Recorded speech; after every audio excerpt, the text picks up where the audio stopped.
Surprised by Success, A Canadian's Journey Through a Career in American Higher Education, a memoir by Murray D. Rice. Preface. The genesis of this book occurred during my final few years in the great state of Texas. My family and I moved to Texas from the Canadian province of Saskatchewan in 2005. I never imagined that we would spend over 2 decades living in the northern suburbs of Dallas-Fort Worth. We have spent most of our 20-plus years in the state simply making a life and a living. However, as time passed, it became clear that something important was happening in our lives in Texas that deserved deeper reflection. The learning opportunity and the impacts of my career on myself and my family were too significant to be left unexamined, and what led to it was too important to overlook. I approached this subject as an ordinary person trying to make sense of what this experience has done to me and my family, and what we have been able to give back in return. I make no special claims to expertise in understanding the social and political trends and forces that have shaped the lives we have lived. It is true that my career has centered on teaching and research as a professor of business geography, and that this experience is reflected in some of the stories that follow. However, as you read along, you will notice that this is no academic book. I am not writing this as a textbook to be used in any class. I am certainly not writing this as a guide for planning anyone's career. I sincerely doubt anyone would want to duplicate the path defined here. At its core, this book is a record of my experiences, both in my formative years and as an adult with my family, and my thoughts on the community here in Texas and back in Canada that have made it all possible. This means you should not expect this book to provide a comprehensive set of recommendations for achieving life or career success.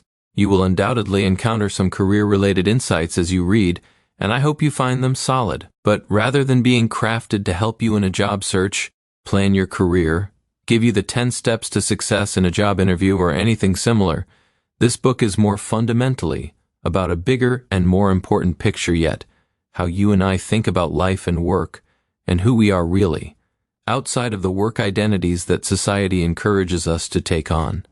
In other words, the focus here is on how the elements of our lives hang together, both resulting in and reflecting the people we are at our core. One argument is so central to the thinking here that we need to discuss it before we go further. This book challenges the well-established practice of linking a job to our identity. This job connection convention oversimplifies who we are for the sake of conversational expediency. Let's look at what I mean. Here is a typical interaction of the kind we've all had where two people meet at a social event with an introduction by a third person, a mutual friend. Hey Mark, I'd like you to meet John. John, this is Mark. Thanks for introducing us, Peter. Hi John, it's great to meet you. What do you do? John knows what Mark is really asking, rather than answering with, I'm just loving this shrimp appetizer. It's amazing. Or, I build model cars. John tells Mark that he is the Vice President of Quality Control at ABC Corporation. We all know the expectation here. Mark is likely to ask John about his path into the quality control field, his educational background, what it's like to work at ABC Corporation, or another career-related question. Then, John is likely to reciprocate by asking about Mark's job and what his preparation for that position entailed. The fact that I can predict where this conversation is going is warning light. Number 1. This conversational habit is kind of boring. Something to consider here is that this default mode of greeting new people in our lives is easy and amenable to preparation.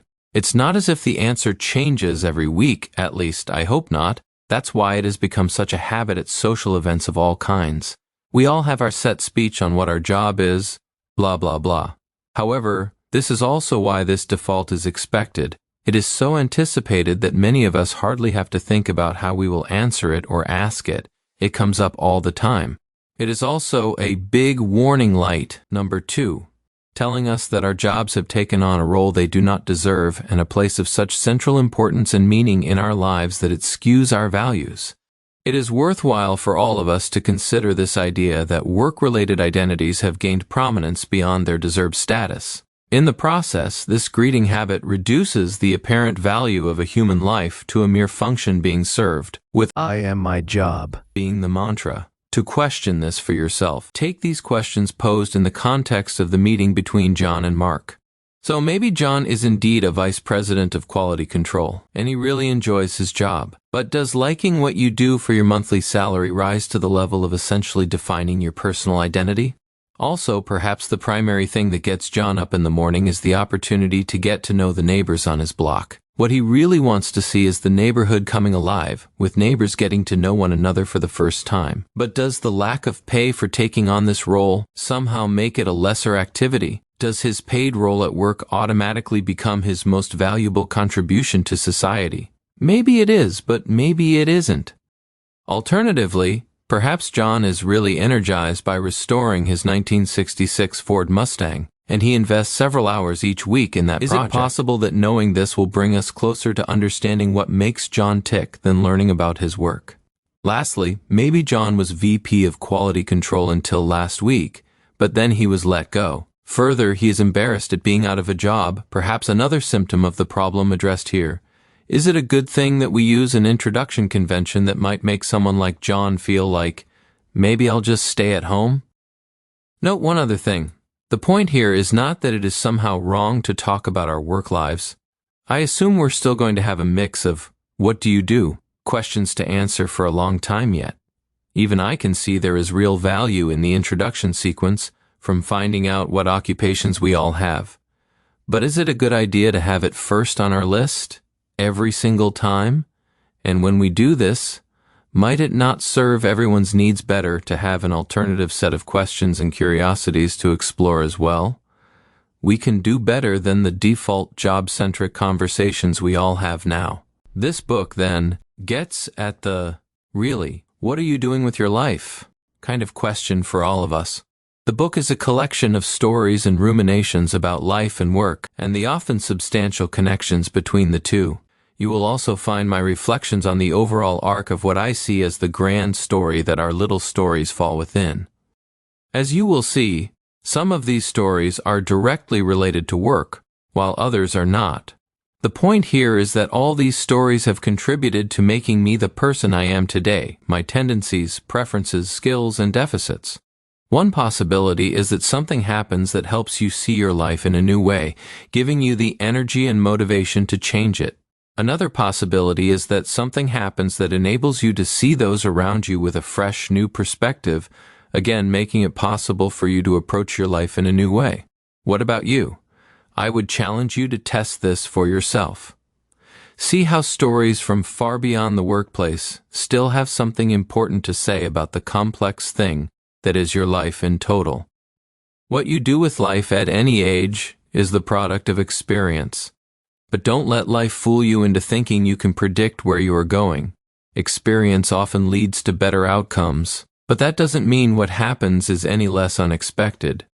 Since we are dealing with a mode of thinking that goes beyond the purely utilitarian, I suggest that the coming pages will ask you and me to think a little more deeply and reflectively than we might usually.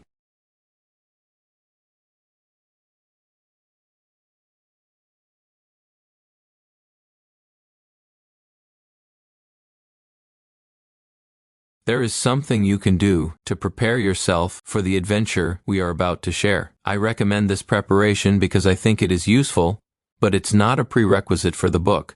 Everyone is welcome to join in, even if you have just stumbled upon this book and started reading by chance. But, like a good Canadian, I will politely suggest you consider completing the preparation. What is my suggestion? Answer this question with all the honesty and reflection you can muster. Where is home for you?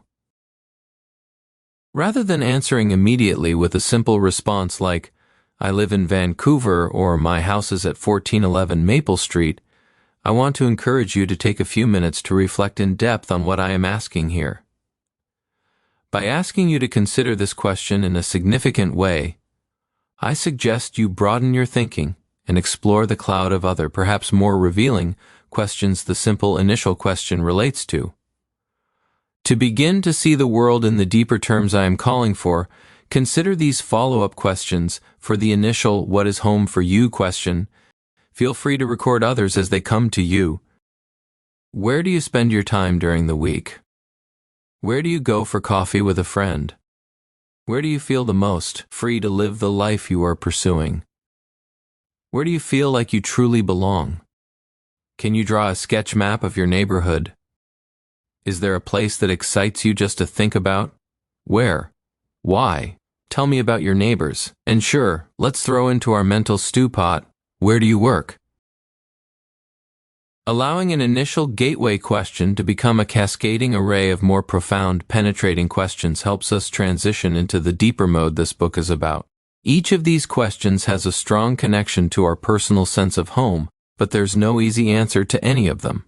Of course, this is precisely the point I'm getting at. Ultimately, thinking in this way enables us to uncover truths that run deep within our lives and how we perceive ourselves. By investing time and thought into answering questions in this way, you can significantly multiply the value of the time spent engaging with this book. This book represents my personal investment in thinking deeply and reflectively. Thus, this book is about my story of migration, work, and other key elements of our modern lives as they intersect with a mode of thought that is uncommon, in part because it is hard. I believe that life challenges each of us if we are paying attention to think in this way. If we take up this challenge, we will be rewarded with an answer unique to us.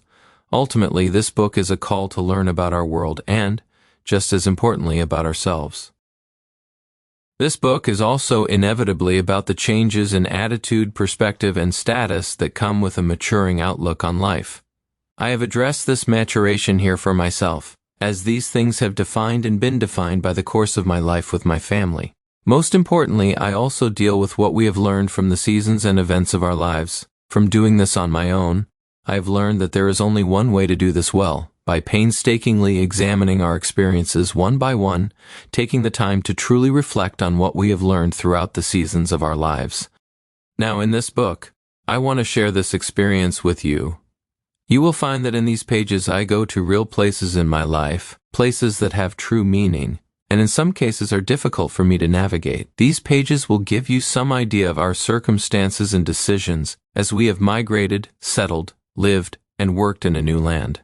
This is the story of the ups and downs, breakthroughs and dead ends, victories and defeats, and the lessons learned, both pleasant and painful, that my wife and I have encountered as we have built a life far from where we started. I am asking you to dig deep, because I have dug deep too. Another important thing to know about this book is that this effort is not just about recounting events. There is little point in telling a bunch of stories that have no apparent purpose. So, crucially, this book also includes my reflection on the significance of the events and seasons we have traversed, and on the deeper meaning of the learning process we have been required to undertake. Not just what, but so what? There are other ways yet to encounter this story and my related reflections. This book is indeed about my family's and my experience and lessons learned, but it is not about our lives alone. I hope you will find here fragments of reality that resonate with you and your life. For example, it is not uncommon for Canadians to move abroad in search of opportunity, and that is certainly what I did. And of course, people of other nationalities do the same thing. Additionally, different elements in the stories that follow, such as building a family, buying a house, and building friendships in a new city, are shared by many more. So, many readers will have direct experience with parts of this story. But there is still at least one more way to connect with this story. Some of us never leave our home country. However, when moving to another part of the country, some of the same issues I raise here can arise. You don't need to cross an international border to feel far from home. I'm sure that a New Yorker in San Diego or a Calgarian in Montreal must have many of the same challenges we have faced as Canadians in Texas. Indeed, my wife and I had experienced within-country migration for education and career development earlier in our lives, and we learned from that experience as well. That experience helped to prepare us for the challenges we found in Texas. So, to one and all, welcome! We're a motley crew of wanderers, but I assure you that the adventure will be well worth it. To all who travel and wish to see, achieve, and experience the world, may you find what you are looking for. But as you read, keep in mind that when your seeing, achieving, and experiencing all that life has to offer is over, You might find that what you most deeply desire is a place you never expected. Murray Rice Denton, Texas, July 25, 2025.